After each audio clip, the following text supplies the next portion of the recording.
A strengths approach really is gracious because you're giving people grace to be the fullness of who they are. And the truth is that when someone learns their strengths, they're not actually learning a superpower. They're learning a tendency. It's just a recurring way that they think or feel or how they behave. But it doesn't mean they're going to be good at it.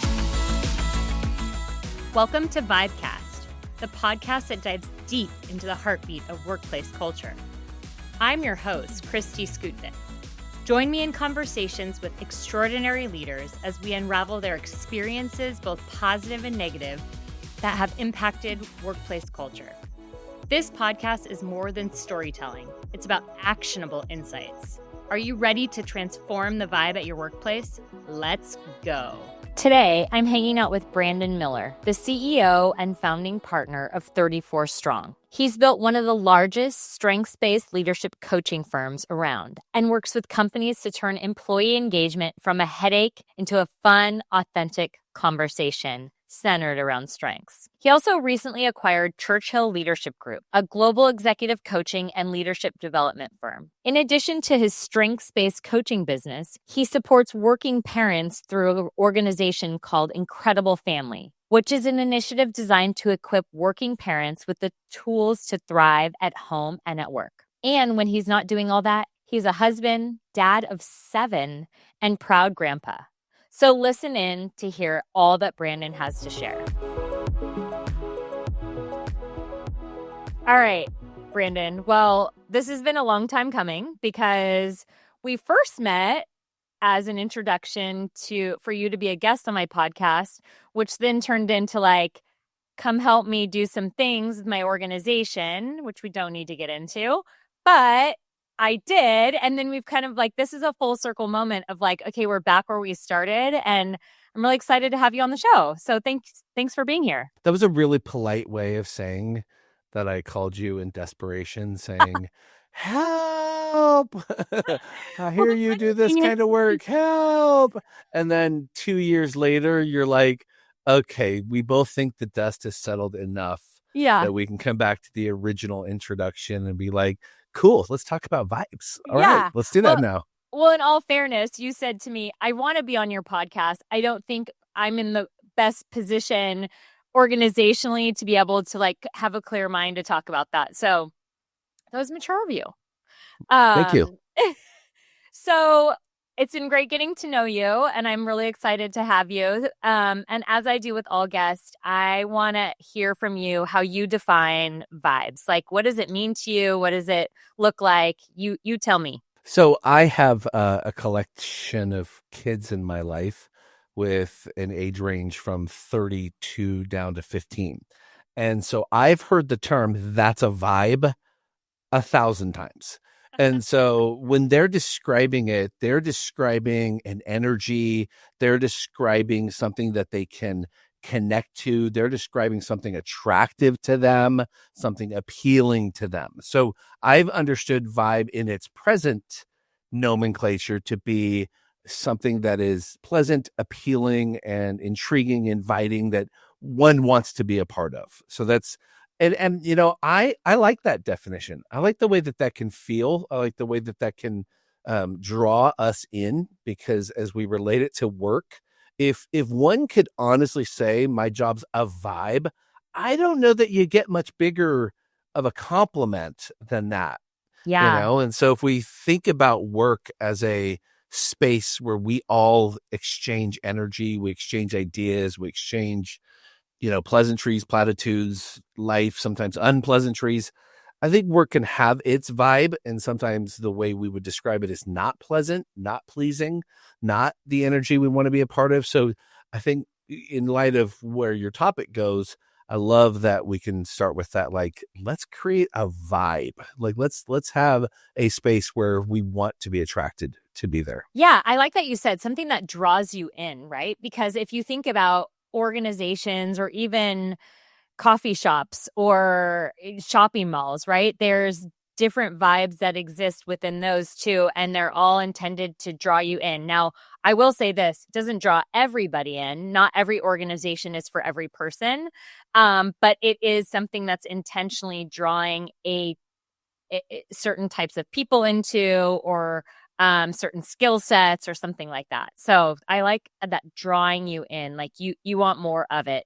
And sometimes there is unpleasantries too, right? So it's more what it should be is that there's more of the good than there is of the bad, but it's not always the case. And you know it when you feel it. Agreed. Agreed.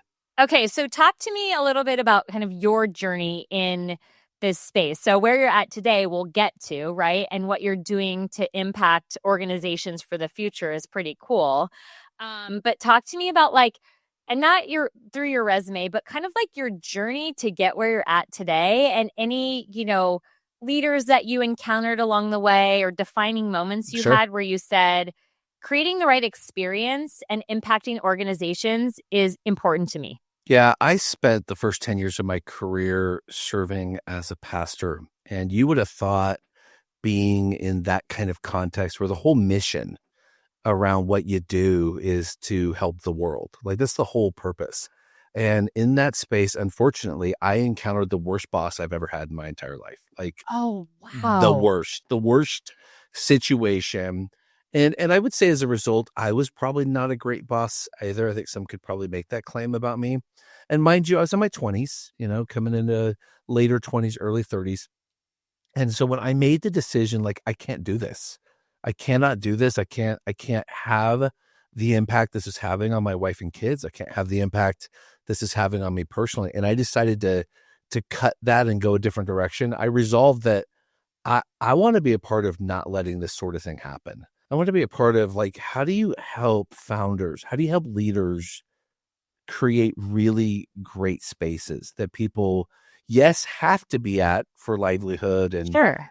supporting themselves, and yes, have to do whatever the job is that they're required to do.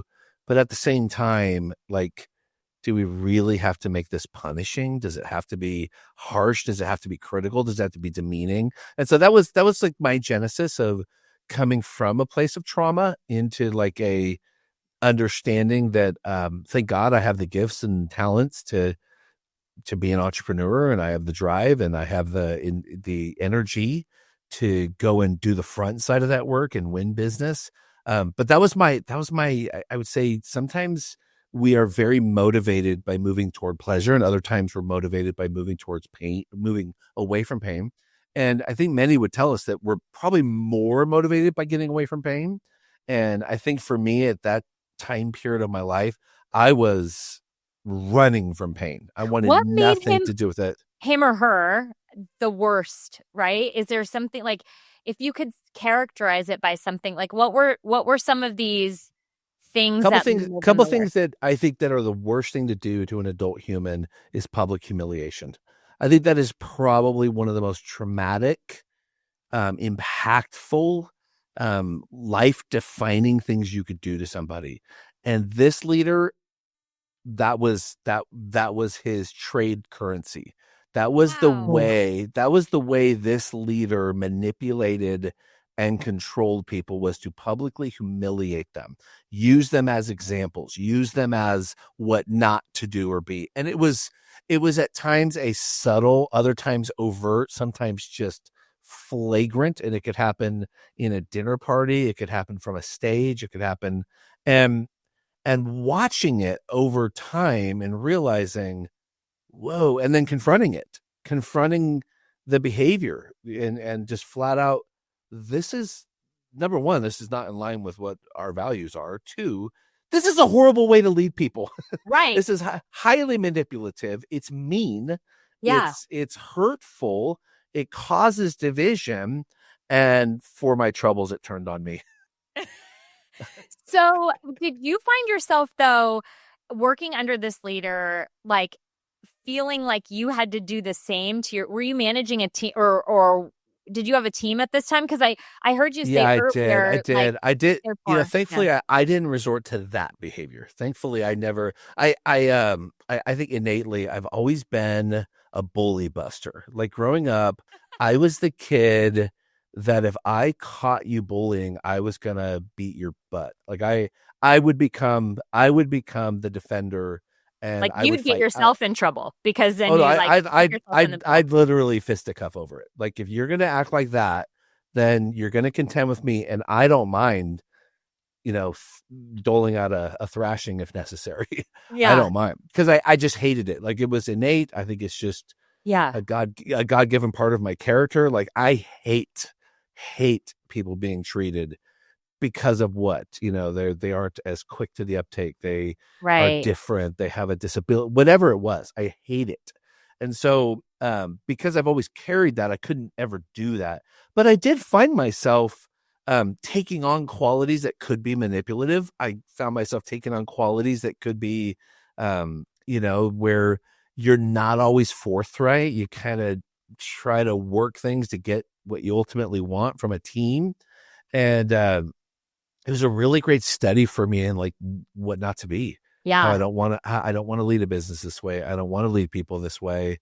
And I I actually, it's fun being years in life away now from a season where you can mark a line and go, gosh, that really helped define the sort of business that I wanted to lead from that point forward. Mhm. Because it was literally walking out of one into leading a business, and I've never looked back. That's been nearly the Wow. last 20 years. Wow. So talk about that transition, right? Because I think sometimes it can be hard to unwind, like the lack of trust or the feeling or the behaviors that you started to take on, right? So talk through like that transition and that journey to ultimately where you're at today. Well, I'll tell you that there are many ways we self-medicate pain.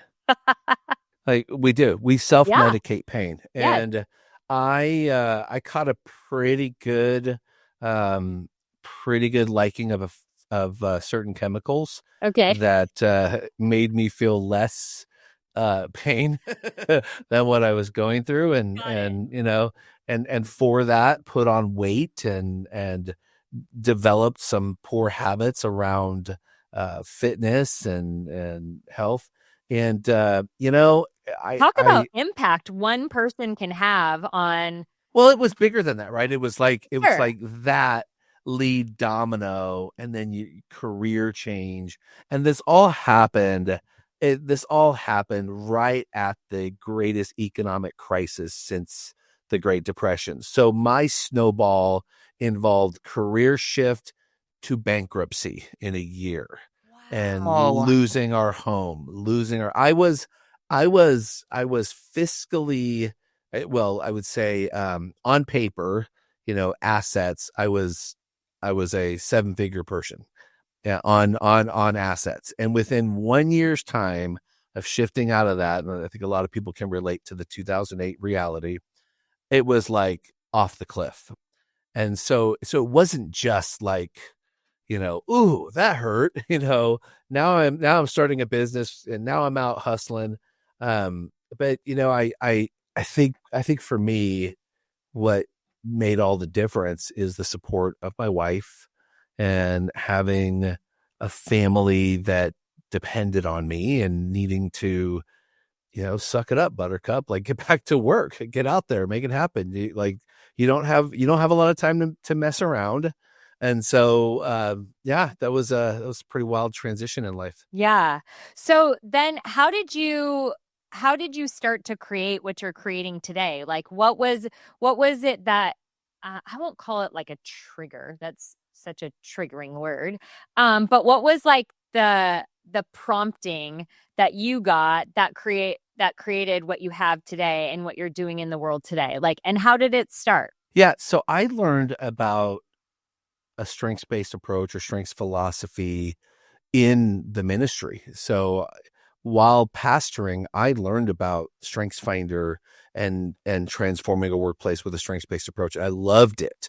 So I actually was keen to do something. And a lot of people in ministry are bivocational. And so I always had a side gig running. And so one of those side gigs was coaching consulting with strengths, and not from a formal certification from Gallup or anything like that, because they didn't offer it yet. But through just some resources where I could get enough training to feel like, all right, I could do this. I could take the book and use it like a textbook, and did that. So because that carried into businesses I did, the idea just kept expanding, where I thought, gosh, I think you could build a real brand off of this. And so when I contacted the parent organization Gala, I happened to reach them right literally the day that they had put out their global certification. Oh, And wow. so, they're like, well, you called it a great time. We just opened our first cohort and you can sign up. I said, so there's room? Yeah, you can get in. And so I figured out what the cost was and, figured out how I was going to have to make that work. And January of 2013, I was in the first class. And so that was the catalyst to take the existing brand that I operated from and merge it into what became 34 Strong, and 12 and a half years later has been the brand we've built from and built off of. Wow. Yeah.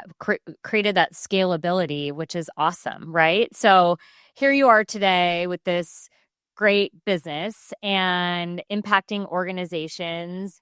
And so, like, explain to us a little bit about like the values that you sit on within maybe personally and your organization that are so strong that make you the organization that you are to one, impact internally and impact the organizations that you serve. Yeah. So going back to my own conviction about the kind of business I'd want to build, the kind of leader I wanted to be, the sort of vibe I wanted when one would come to work here was I wanted to be a recognized and award-winning workplace. I wanted that to come from the workforce. Wanted them to be able to say with authenticity that this is a place that I want to be. It's employer of choice. Like we can get really, really high quality people because we can stand behind a very thoughtful, very intentional, value-based culture that people can thrive in. They could grow. Now, it's not perfect. There's still people here that still act We're like people. human. We all are going to have days and times when we don't operate at our best and we have challenges. That's why I was calling for help when you and I talk because Hey, you get you your survived it to tell the story, right? That's the well, important part. you get down to a path and then you're asking questions like, what do you do when you have people in the wrong role? Right, and right. and Those what do things you become important to supporting your vibe though, right? Like in supporting like the serious? culture that you want because you don't get it right every time. No, and when you realize, oh my, like we have a problem. We have Yeah. people in roles that are not going to get us where we're going, and there's economics here, and so having to confront difficulty in your business that feels counterculture and yet really is acceptable. Work does require hard decisions to maintain the health and vitality. So I really wanted to build a place that if I'm going to go help build amazing workplaces, we have to be one. And that's always been our internal mantra is we need to eat our own cooking. We need to practice what we preach, and we need to be Yeah. really committed to that. Okay, so why take me back for a minute. Why strengths-based coaching? Like what attracted you to that in the first place? Like how did you get because there's lots of different options out there, right? But this has been very intentional by you of your side hustle which became your main hustle. And so tell me a little bit about that. So first of all, it's helpful to note that I don't have great attention span. And I really don't do well with too many options. Like once that happens, I dilute quickly.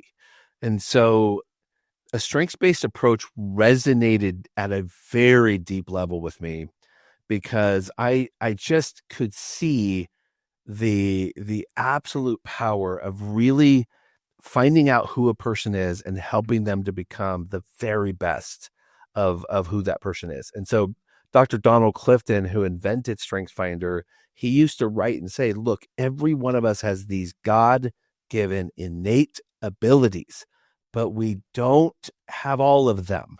We have specific ones, and people spend their lives trying to define themselves as who they're never going to be. They're never going to be this idealistic person out here doing these things, and they're actually working against themselves.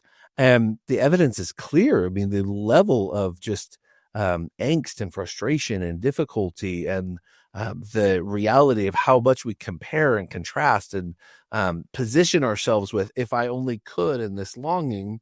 And so I really resonated with, gosh, what a powerful way to give the world a way to understand itself and how to then become and the the very best contributor to this world that can be.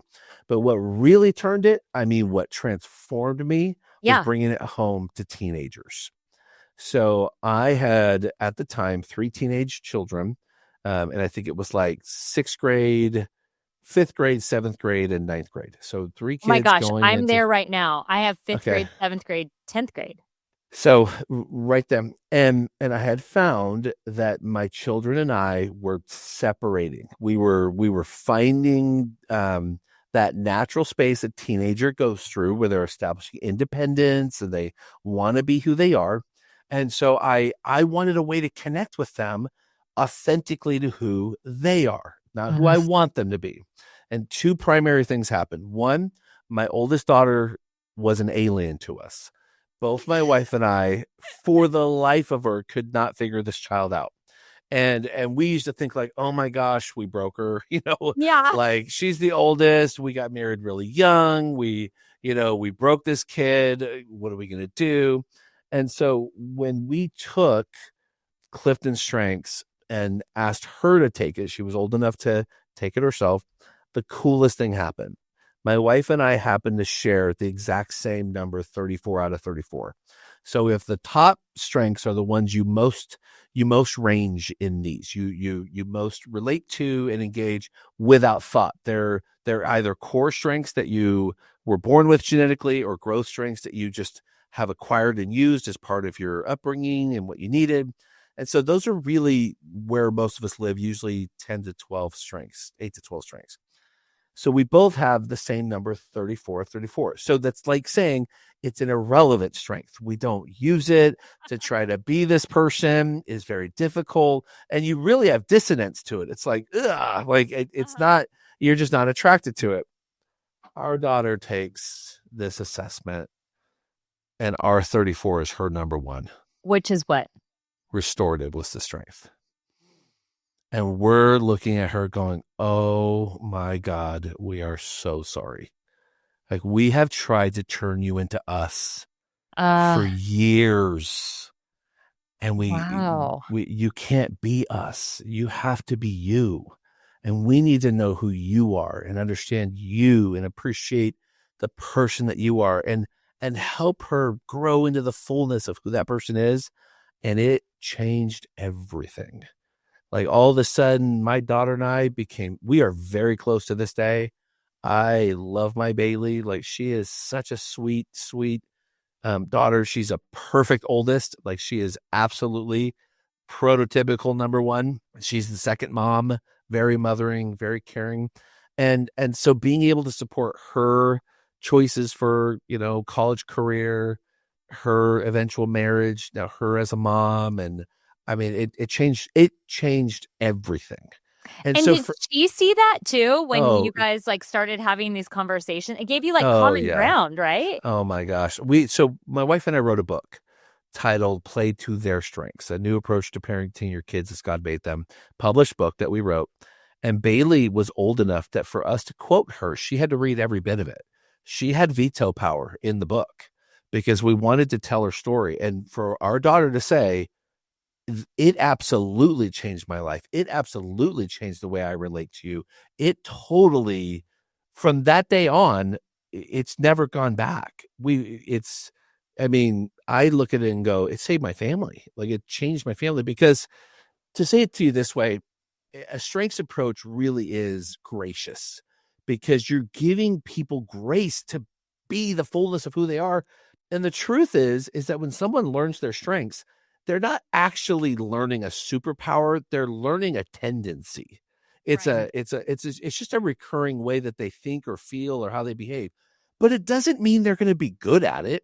It doesn't mean that they're, going to use it for its best and highest use because the word restorative is actually just neutral. It just means you can be great at these things, but it also means you can be really bad at Right. being restorative. Wasn't And there the so, quote that strength overused is a weakness, right? Like yeah, or overuse, misuse, misuse. Yeah. misunderstood. And so what was fascinating for Bailey is that restorative has as one of its superpowers that they can see and solve problems with tremendous courage.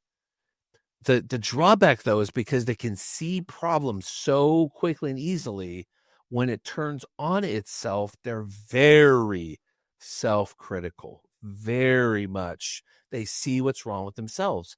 So I got to spend my daughter's last 2 years in my home coaching her on how to move out of self-criticism, how to see who she could be and move off of, honey, that's you overplaying a strength. Nobody sees what you're seeing right now.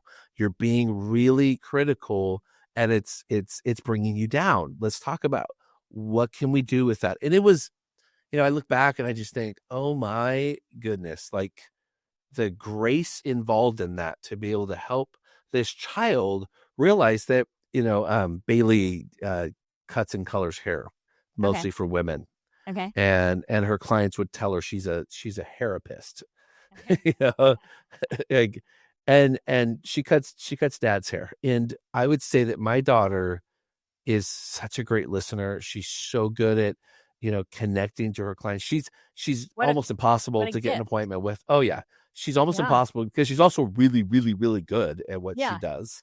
And so, this, like women are going to do their hair. Like, I don't care what the economy is, women are going to do their hair. Like, Bailey is phenomenal at it. And in part because, like, she can look at something and immediately go, okay, here's where I can fix it. Here's what I could do. Da, da, Oh. da, da, da, da, da. And it happens in nanoseconds. What So an now amazing gift to be able to like take your strengths, pair it with a career, and like be so busy doing what you love, you don't know what else to do because there's only so much time in the day. Like what I mean, it couldn't be any more that's really, really magical. and so that was it. Like, so anytime I would go out doing talks for my business, I just talk about my teenagers, and executives would be like, what? like does that help marriage too? And I'm like, heck yes it does. And they're like, oh my gosh, if this can help my family, Yeah. this could seriously do some great work in my team. I'm like, I'm trying to tell you, like, it's not like the assessment itself, it's just a psychometric assessment. Like there's thousands, maybe more. I mean, thousands.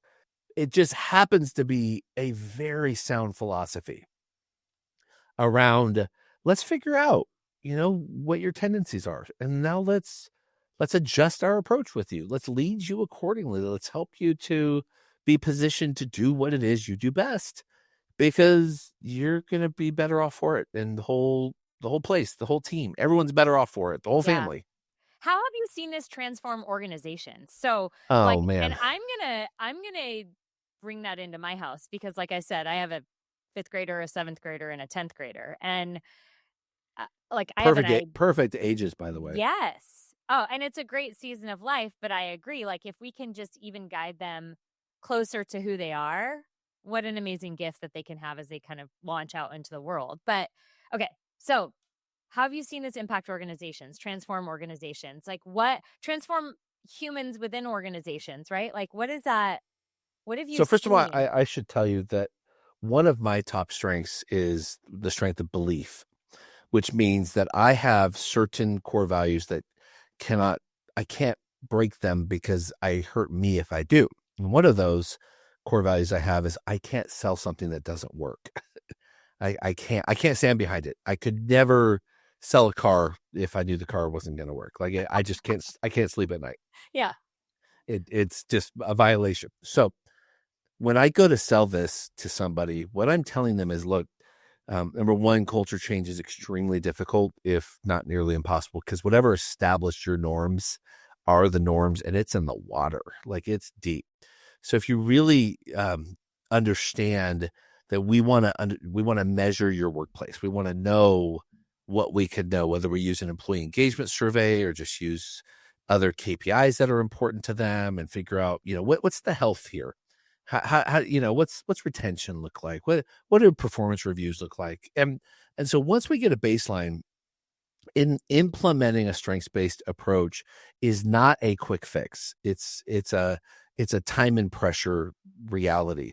And what essentially we're doing is we have to get down to people leadership, mostly at the supervision level.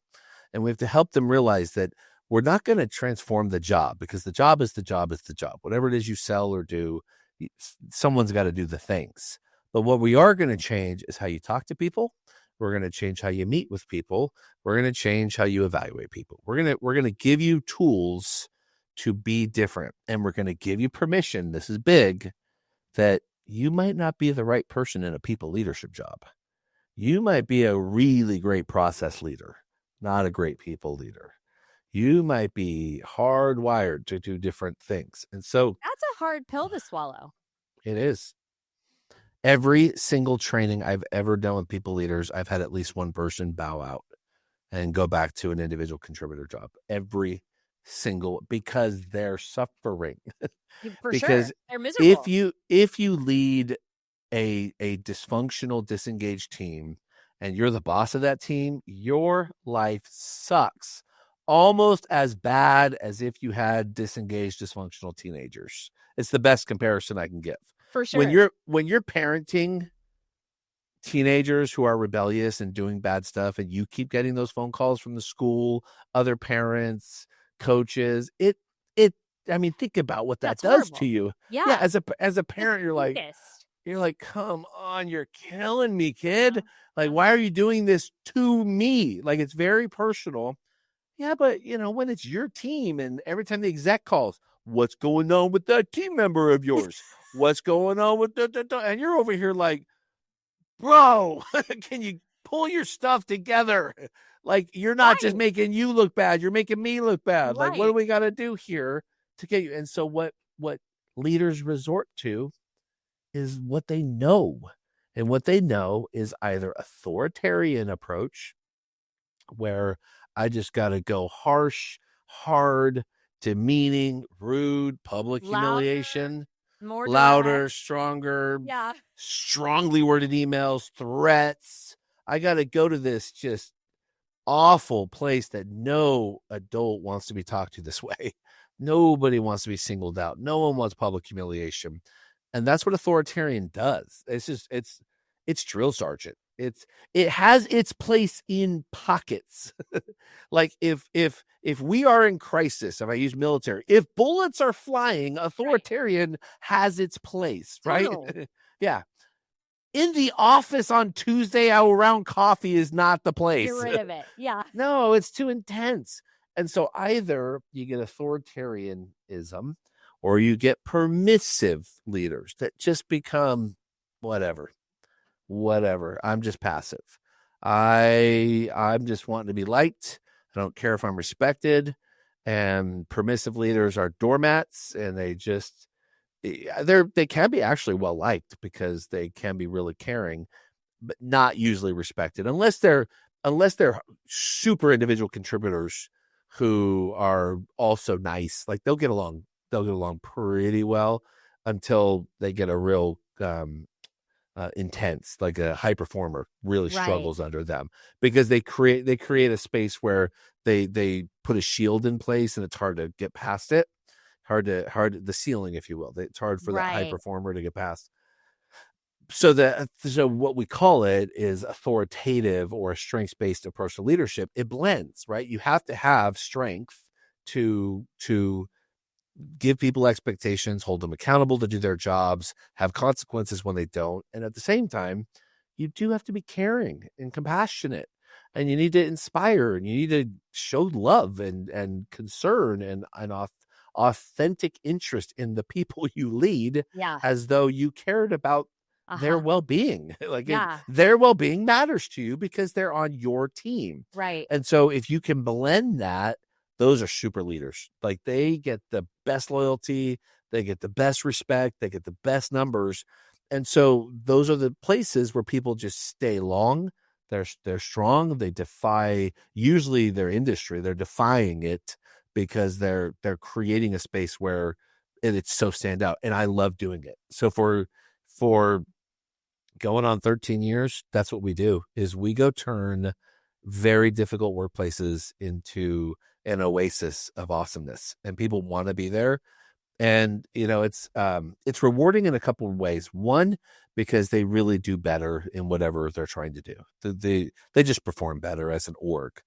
and two, the reward of just people saying, "Oh my, I love my job, and my life is better, and my family's better, and my finances are better, Yeah, and I'm because everything leaks healthier." out, right? Like who you are as a human, you don't just like separate it because you walked through the front door of your office or because you opened your laptop and you're like, okay, I'm just like different and none of that's, I'm not going to think about. People say they can compartmentalize, but I don't believe that they can push out a strong emotion of who they are when once they enter a place, right? It's one thing if you're going somewhere for a speech and you're like, I'm going to turn it on because I can turn it on and I can turn it off. But I actually think that still leaks out, right? If you're having a bad day or a traumatic event just happened, like that's If going you to show come up at through. work, if you show up for work, virtual or in person, and there's no one you can trust. There's you don't feel safe. You are you're walking on eggshells. The level of anxiety you carry, the level of apprehension you carry, you're living on cortisol. You're living on adrenaline, and that's no way to live. And That is people can no feel way it, to live. right? Like if I was like that, you would be able to feel it even through Zoom. You can feel it Oh when yeah, people are anxious. we can't hide that long. Right. We can't hide. Like we either go quiet or go off camera. Like we talk loud. 80%, I've heard it said 80% of workplace decisions are emotion based. And we're so emotional and we're so driven by how we feel, and we feel each other because we're meant to be a collective. We're meant to draw energy off of each other. The best teams, right, go the furthest and the farthest because you synergize all of those abilities into a greater than the sum of its parts, right? The whole is greater. So that's why the highest performing teams, they have some kind of creed or code or way that they operate from that allows them to stay at that level of high performance. And that to go back to your original thought, that's why a strengths approach, I think, really caught on in corporate, is that it has its goal as sustained excellence. Like the goal is not just to do something that makes us feel better, it's to sustain the highest possible performance we can for the longest. And that's a different approach. And Yeah.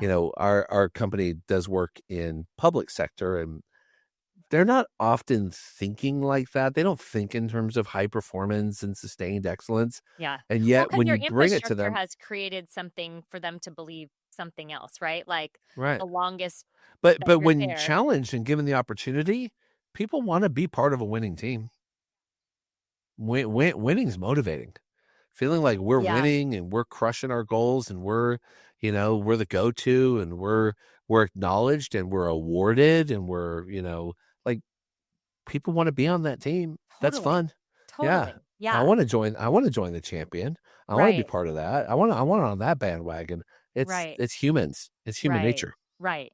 Public or private, for sure. Yeah. Yeah, for sure. So, what are you doing at 34 Strong for the future, right? So, this is like an incredible foundation, but I know you in strengths based coaching, but I know that you're building on that because you can't sit still and there's more out there and technology is changing and people are changing and organizations are changing. So, like, tell me more about like what you've got going on, what you can share, what you've got going on for the future. Yeah, I think because we're part of a global movement in terms of coaches in the world. So I was one of the first 7 certified to be a strengths certified coach, and now there's 40,000 of us.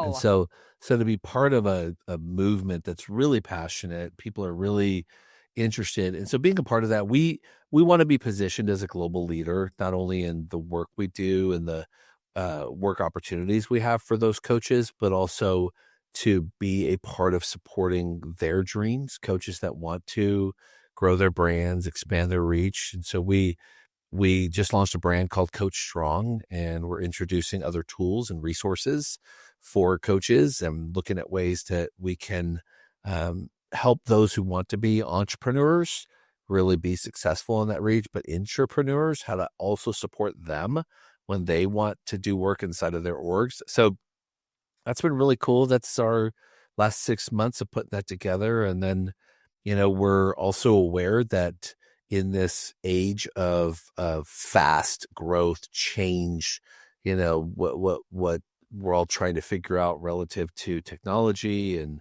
artificial intelligence, and what do you do with this? So, paying attention to technology as part of our growth strategy, and awareness that, we may all one day, have access to coaches that are part of our artificial intelligence Yeah. suite.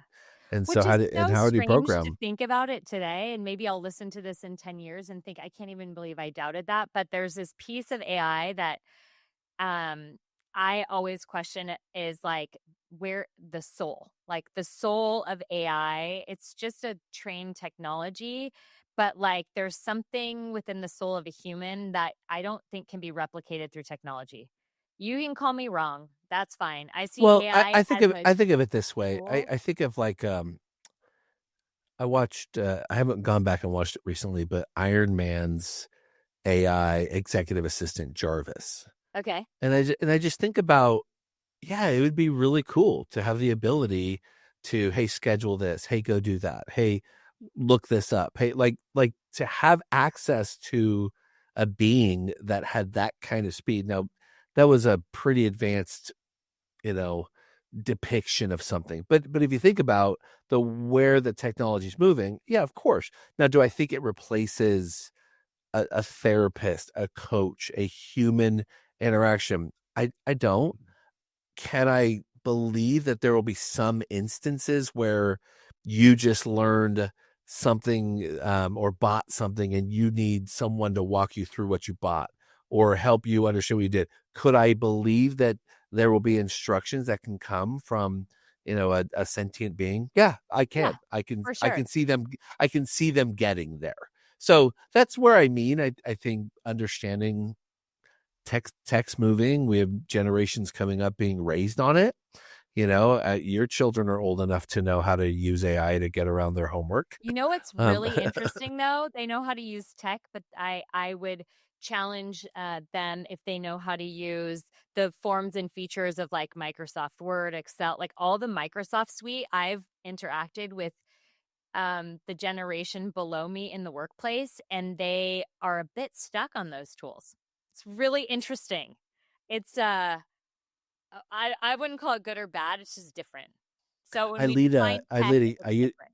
I lead a young adult group, Uh-huh. and I just had them last night. We were talking about putting together a graphic for something. We were to create a graphic and do this thing, and I said, so maybe one of you in the room like know how to do some graphic work, and one of them goes, Chat GPT.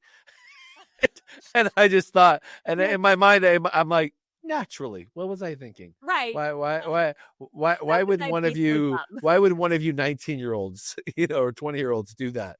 Like, they're like, we don't create that. Like, you just plug in what you want. I Totally. thought, Oh, okay, okay. fair enough. Yeah. All right. However you get there, it's your journey. Just get That's right. there. Yeah. Okay, so as we kind of wrap things up, I want to know if you had there was so many so much good information and wisdom that you provided.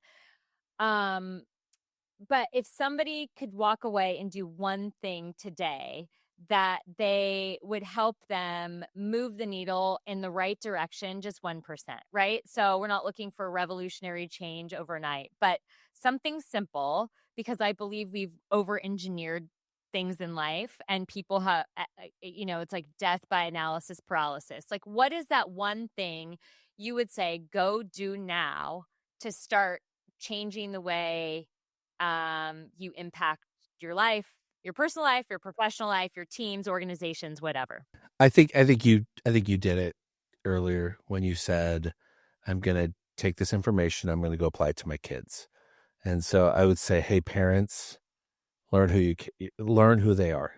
Go learn who your kid is, because like if I could communicate strongly, especially when they get into their junior high school years, like, you have a very short porch at that point. Like, this is it. This is your greatest influence you're going to have, where you don't have to be invited into it because you're still the parent.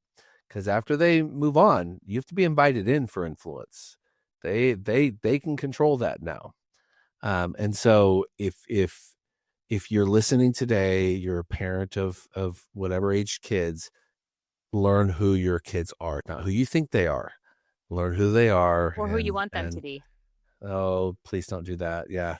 Learn who your kids are in the way they're built, and in this realm of what are their what is their makeup from a strengths and personality, like so powerful to do that. Awesome. Well, thank you so much for your nuggets of wisdom. I appreciate you and sharing your story about what awful looked like too. That kind of defined who you are and what you do moving forward. So I really appreciate you sharing all that and being on today. Thank you. Great to be here. And that's a wrap on today's great conversation with Brandon. It's kind of wild to think that this all started from a simple podcast introduction and came full circle into an actual collaboration. Proof that connecting with someone can really turn into so much more. I'll never say no to a conversation. Brandon and I covered a lot of ground, from surviving a tough work culture to rethinking leadership through a strengths lens, and even how that plays out at home with our families. The big takeaway today: stop trying to fix what's wrong and start amplifying what's strong. And with that, stay curious, stay courageous, and keep vibing, my friends. If this episode inspired you and you want to see how you can take the next step to creating a better vibe within your organization, I'd love for you to download our complimentary 75 Vibes worksheet. This is a simple tool to create a habit and mindset around creating great vibes in work and life. The best part, it's simple and it works.